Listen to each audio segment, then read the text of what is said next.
Okay, so I'm out in the garden right now, pulling some tomatoes out of here, and first of all, this really bitter lettuce over here is completely out of control. Next to it, I've got some radishes that are coming. Those are a pretty nice spot. But I'm letting this just go to seed and I'm gonna let it flower and do its thing.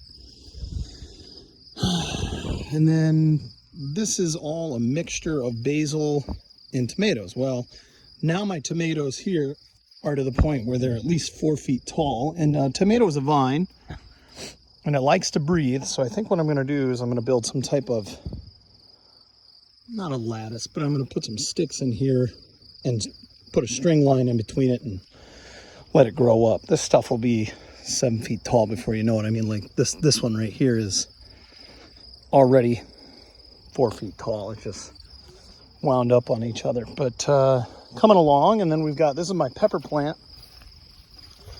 Started this inside, brought it outside. You can see it's already starting to put off some fruit. Peppers, I feel like, need more heat than what we get around here. Because if you come over here and take a look at my jalapeno and my bell pepper, I mean, I got some giant bell peppers on here, but this thing is only, you know, a foot tall. I got a bunch of jalapenos on here. One's starting to turn red, but again, this thing's, it's just not very tall. So maybe I needed to plant 100 more, but you can see my row of flowers is starting to come along here. And it's nice because we've got multiple different varieties in here. And they're all starting to flower at this point.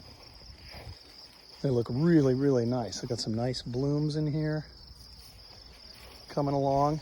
This is what's interesting to me down here at the very end. And I could be wrong about this. I do have a pumpkin coming in here. Nice little pumpkin. But these I swore were jumping jack marigolds, which typically, like when I planted these in Charlotte, a jumping jack marigold got to be 4 or 5 feet tall. Maybe it's just a different variety though. I had anticipated this being super tall, but maybe these are a dwarf variety, because this is about what you see as a dwarf. And again, these are, it's nice from a pollinator standpoint. You can see I got bees in here, all kinds of stuff flying around. Good for pollination, but they also are supposed to ward away bad things. That's kind of why I've got the basil over there as well. These are a fan favorite. And lastly, over here, we've got some dwarf corn. What a miserable display of corn, but hey, get out of there. That's just Jackson's playing in a bunch of ash right now, digging some holes. But we are gonna get, I mean, that sucker, you can see my hand in there. It's gonna be a nice piece of corn. So we got probably 1, 2, 3, 4, 5, 6, 7, 8 stalks of corn. And the one thing that's crazy to me, we've got grasshoppers everywhere, but they're not eating anything. I thought they for sure would be eating everything, but they're not. I got a bunch of stuff also started in the garage. Oh, where's one sunflower coming up?